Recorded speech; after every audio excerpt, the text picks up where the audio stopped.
Yeah, so super, super high level.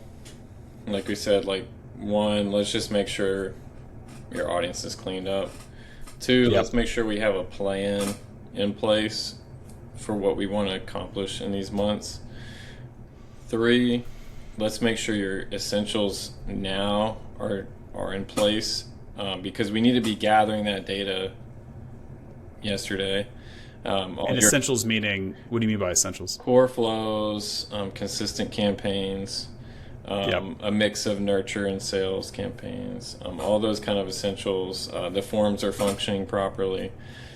We need to make sure all that is in order ASAP because it doesn't help us to clone a bunch of flows and revamp them for the holidays that aren't working in the first place or not in place in the Yeah. first place.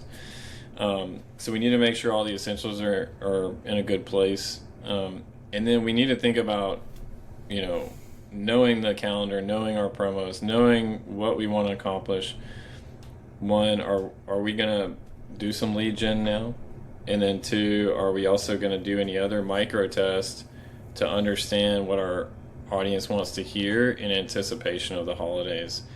That can be the simple subject line preview text, it can be content, structure, showing categories versus individual products, but there are lots of micro tests we may want to run on small groups of our audience to find what works in advance of the holidays so that we're not guessing, you know, do people want to hear, you know, exact verbiage of what the sale is, or do they want to hear something funny in the subject line for this brand? Yep. We need to know those things in advance. We don't need to be guessing on that on Black Friday.